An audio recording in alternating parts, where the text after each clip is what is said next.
ಧನುಸು ರಾಶಿಗೆ 9 ಗ್ರಹಗಳು 12 ರಾಶಿ 27 ನಕ್ಷತ್ರ ಏನೆಲ್ಲ ಫಲ ಕೊಡುತ್ತೆ. ಧನುಸು ರಾಶಿಗೆ ಸಖತ್ತ ಸೂಪರ ನೆಗೆಟಿವ್ನ ಪಾಸಿಟಿವ್ನ ಮೀತಾ ಕ್ರಿಸ್ಟಲ್ ನ್ಯೂಮರಾಜ್ ಲೇಡೀಸ್ ಸೂಪರ್ ಸ್ಟಾರ್ನ ಕೇಳೋಣ. 100% 2026 ಲೇಡೀಸ್ ಸೂಪರ್ ಸ್ಟಾರ್ ಆಗಿದ್ರೆ ಏನಂತ ಹೇಳ್ತಾರೆ ಧನುಸು ರಾಶಿ ಬಗ್ಗೆ ಹೇಳಿ ಮೇಡಮ್ ಅವರೇ. ಧನಸ್ಸು ರಾಶಿಯವರಿಗೆ ನೋಡಿ, ಇವಾಗ ಈ ಜನವರಿ ತಿಂಗಳು 2026 ಜನವರಿ ತಿಂಗಳಲ್ಲಿ ತುಂಬಾ ಪಾಸಿಟಿವ್ ಇರುತ್ತೆ. ಯಾಕಂದರೆ ಸತತ 4 ಗ್ರಹಗಳು ಇವಾಗ ಆಲ್ರೆಡಿ ಧನಸ್ಸು ರಾಶಿಯಲ್ಲಿ ಸಂಚರಿಸ್ತಾ ಇದೆ.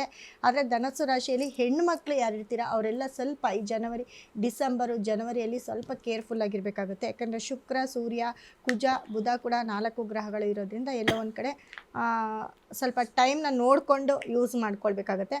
ಮತ್ತು ಈ ಫೆಬ್ರವರಿ, ಮಾರ್ಚು, ಏಪ್ರಿಲ್ವರೆಗೂ ತುಂಬ ಚೆನ್ನಾಗೇ ಇರುತ್ತೆ.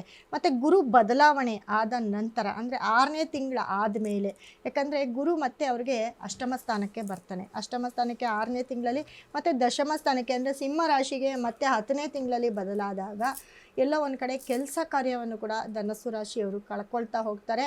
ಮತ್ತು ಅಷ್ಟಮ ಸ್ಥಾನದಲ್ಲಿದ್ದಾಗ ತುಂಬ ಮನೇಲಿ ಬೇಕಾಗಿರೋರನ್ನ ಕಳ್ಕೊಳ್ಳೋದಾಗಿರ್ಬೋದು, ಕೆಲಸ ಕಾರ್ಯ ಮತ್ತು ಇವರು ಸಂಪಾದನೆ ಮಾಡಿರೋವಂಥ ಹೆಸರು, ನೇಮು, ಫೇಮ್ ಆಗಿರ್ಬೋದು, ಜೊತೆಗೆ ಆಸ್ತಿಯನ್ನು ಕೂಡ ಎಲ್ಲೋ ಒಂದು ಕಡೆ ಕಳ್ಕೊಳ್ತಾರೆ ಅಂತ ಹೇಳ್ತೀನಿ ಧನಸ್ಸು ರಾಶಿಯವರು. ಏನು ಮೇಡಮ್ ಅವ್ರು ಹಿಂಗೆ ಭಯ ಪಡಿಸ್ತಿದ್ದಾರೆ ಯಾಕೆ? ಗುರು 8ನೇ ಮನೆ ಬಂದು ಎಲ್ಲ ಕಳ್ಕೊಬಿಡ್ತಾರಾ?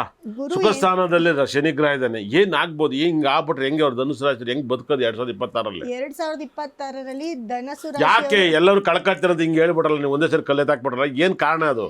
ಏನ್ ಕಾರಣ ಅಂದ್ರೆ ನೋಡಿ, ರಾಹು ಕೂಡ ಬದಲಾಗ್ತಾರೆ. ಕುಟುಂಬ ಸ್ಥಾನಕ್ಕೆ ರಾಹು ಬರ್ತಾರೆ. ಅದು ಬಂದ್ರೆ ಏನ್ ಮಾಡ್ತಾರೆ? ತಿಂದ್ಬಿಡ್ತಾನ? ಕುಟುಂಬ ಸ್ಥಾನಕ್ಕೆ ಬಂದಾಗ ಅದು ಬರೋದು ಡಿಸೆಂಬರ್ಗೆ ಅಲ್ವಾ? ಡಿಸೆಂಬರ್ಗೆ ಆದ್ರೂ ಕೂಡ ಅದ್ರ ಎಫೆಕ್ಟ್ ಇದ್ದೇ ಇರುತ್ತೆ. ಮತ್ತೆ ಶನಿ ಕೂಡ 4ನೇ ಮನೇಲಿ ಇದ್ದಾರೆ. ಅವರು 2ನೇವರಾಗಿ 3ನೇವರಾಗಿ 4ನೇ ಮನೆಗೆ ಹೋಗಿರ್ತಾರೆ. 4ನೇ ಮನೇಲಿ ಶನಿ ಇದ್ದಾಗ ಏನಪ್ಪ ಆಗುತ್ತೆ ಅಂತಂದ್ರೆ ಅಲ್ಲಿ ಸೂರ್ಯ ಕೂಡ ಸಂಧಿಸ್ತಾರೆ. ಮತ್ತೆ ಅಲ್ಲಿ ಎಲ್ಲೋ ಒಂದ್ ಕಡೆ ಅವರ ಮನೇಲಿ ಕೋರ್ಟು ಕೇಸು ಪ್ರಾಬ್ಲಮು ಯಾವತ್ತೂ ಇಲ್ಲದೆ ಇರೋದು ಮತ್ತೆ ರಿವೀಲ್ ಆಗುತ್ತೆ. ಕುಟುಂಬದ ಜಗಳ ಅತಿ ಹೆಚ್ಚು ಆಗ್ತಾ ಹೋಗುತ್ತೆ. ಅಣ್ಣ ತಮ್ಮ ತಾಯಿಯಿಂದ ತೊಂದರೆ, ತಾಯಿನ ಕಳ್ಕೊಳ್ಳೋದು, ತಾಯಿಗೆ ಆರೋಗ್ಯ ಸಮಸ್ಯೆ ಬರೋದು, ಇದನ್ನೆಲ್ಲ ಹೇಳ್ತಾ ಇದ್ದಾರೆ 100%. ಹೌದು. ಇವ್ರಿಗೆ ಇಷ್ಟೊಂದು ತೊಂದರೆ ಅಂತ ಧನುಸು ರಾಶಿಗೆ ಹೇಳ್ತಿದ್ದಾರೆ ಮೇಡಮ್ ಅವರೇ. ಇವರು ಯಾವ ಸ್ಟೋನನ್ನ ಯೂಸ್ ಮಾಡಿದ್ರೆ ಲಕ್ ಬರುತ್ತೆ, ಮತ್ತೆ ಯಾವ ಥರ ಇವ್ರಿಗೆ ಕೋರ್ಟ್ ಕೇಸ್ ಏನಾರು ಆಗುತ್ತೆ ಕುಟುಂಬದ ಮೇಲೆ? ಹೌದು, ಕೋರ್ಟ್ ಕೇಸ್ ಆಗುತ್ತೆ. ಮತ್ತು ರಾಶಿಯಾಧಿಪತಿ ಗುರು ಕೂಡ ಅಷ್ಟಮಕ್ಕೆ ಬರ್ತಾರಲ್ವಾ, ಅಲ್ಲಿ ಎಲ್ಲೋ ಒಂದು ಕಡೆ 4ನೇ ಮನೆಯವರಾಗಿ ರಾಶಿಯ ಅಧಿಪತಿಯಾಗಿ 8ನೇ ಮನೆ ಮತ್ತು 9ನೇ ಮನೆಗೆ ಬರೋದು ಎಲ್ಲೋ ಒಂದು ಕಡೆ ಅವ್ರಿಗೆ ತುಂಬಾ ಪ್ರಾಬ್ಲಮಲ್ಲಿ ಸಿಕ್ಕಾಕೊಳ್ಳೋದು. ಕೋರ್ಟು ಕೇಸ್ ಆಗಿರ್ಬೋದು, ಮತ್ತು ಡೈವೋರ್ಸ್ ಕೂಡ ಆಗಬಹುದು. ಅವರ ಮನೇಲಿ ಯಾರಿಗಾದರೂ, ಅವರ ಮಕ್ಳಿಗಾಗ್ಬೋದು ಅಥವಾ ಅವ್ರಿಗೆ ಆಗಿರ್ಬೋದು, ಡೈವರ್ಸ್ ಆಗುವಂಥ ಚಾನ್ಸಸ್ಸು ಹೆಚ್ಚಾಗಿರುತ್ತೆ. ಸೊ ನಾವು ಇದಕ್ಕೆ ಅಂತಲೇ ನಮ್ಮಲ್ಲಿ ಒಂದು ಸ್ಟೋನ್ ಇರುತ್ತೆ. ಆ ಒಂದು ಬಾಂಧವ್ಯ, ನಾನೇನು ಹೇಳಿದೆ, ರಿಲೇಷನ್ಶಿಪ್ಗೆ ಅಂತಲೇ ಒಂದು ಸ್ಟೋನನ್ನು ಕೊಡ್ತೀವಿ.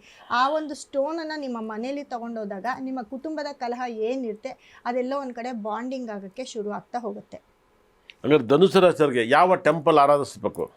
ಇವರು ತುಂಬಾ ಗುರುಗ್ರಹದ ಟೆಂಪಲ್ನ ಆರಾಧಿಸಬೇಕು. ಆಲಂಗುಡಿ ಗುರು ಟೆಂಪಲ್ ಹೇಳ್ತಿದ್ರು. ಆಲಂಗುಡಿ ಗುರು ಟೆಂಪಲ್, ದಕ್ಷಿಣಾಮೂರ್ತಿಗಳ ಟೆಂಪಲ್ ಎಲ್ಲೆಲ್ಲಿ ಇರುತ್ತೋ ಅಲ್ಲೆಲ್ಲವೂ ಕೂಡ ನಿಮ್ಮ ಊರಲ್ಲಿ ಎಲ್ಲಿರುತ್ತೆ ಅಲ್ಲಿ ಆರಾಧನೆ ಮಾಡಿ.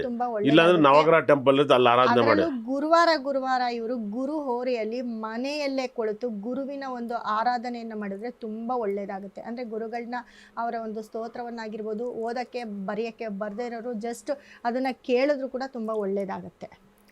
ದಕ್ಷಿಣಾಮೂರ್ತಿ ಗುರುಗ್ರಹ ಸಂಬಂಧಪಟ್ಟಂಥ ಜಾಜಿ ಮಲ್ಲಿಗೆ ಹೂವನ್ನ ಅತಿ ಹೆಚ್ಚು ಗುರುಗ್ರಹಕ್ಕೆ ಭಾಳ ಇಷ್ಟ. ನೀವು ದಕ್ಷಿಣಾಮೂರ್ತಿ ಫೋಟೋವನ್ನು ಇಟ್ಟು ಜಾಜಿ ಮಲ್ಲಿಗೆಯನ್ನು ಹೂವನ್ನು ಹಾಕಿರೋದು ತುಂಬ ಒಳ್ಳೆಯದು. ಇವ್ರಿಗೆ ಅತಿ ಹೆಚ್ಚು ಒಳ್ಳೆ ಕಲರ್ಸ್ ಯಾವುದು ಮೇಡಮ್ ಅದು ಧನುಸು ರಾಶಿಗೆ? ಧನಸ್ಸು ರಾಶಿಯವ್ರಿಗೆ ತುಂಬ ಒಳ್ಳೆ ಕಲರ್ ಅಂದರೆ ಫಸ್ಟ್ ಆಫ್ ಆಲ್ ಅವರಿಗೆ ಯೆಲ್ಲೋ ಕಲರ್ನ ತುಂಬ ಹೆಚ್ಚು ಬಳಸಬೇಕಾಗತ್ತೆ. ಮತ್ತು ಇವರು ಬಿಳಿ ಬಣ್ಣವನ್ನು ಕೂಡ ಅತಿ ಹೆಚ್ಚು ಯೂಸ್ ಮಾಡಿದ್ರೆ ಒಳ್ಳೆಯದಾಗತ್ತೆ. ಮತ್ತು ಲೈಟ್ ಪಿಂಕ್ ಕಲರ್ ಕೂಡ ಇವ್ರಿಗೆ ತುಂಬ ಪಾಸಿಟಿವ್ನ ತಂದುಕೊಡುತ್ತೆ. ಅತಿ ಹೆಚ್ಚು ಸ್ಟೋನನ್ನು ಅಂದರೆ ಕ್ರಿಸ್ಟಲನ್ನು ಯಾವ್ದು ಬಳಸಿದಾಗ ಎನರ್ಜಿ ಇರುತ್ತೆ 2026ರಲ್ಲಿ ಇವ್ರಿಗೆ? ಸ್ಟೋನ್ ಆಗಿರ್ಬೋದು, ಬ್ಯಾಸ್ಲೆಟ್ ಆಗಿರ್ಬೋದು, ಮನೆ ವಾಸ್ತು ಕಿಟ್ಟ ಇರ್ಬೋದು, ಯಾವ್ದು ಬೆಟರ್ ಆಪ್ಷನ್?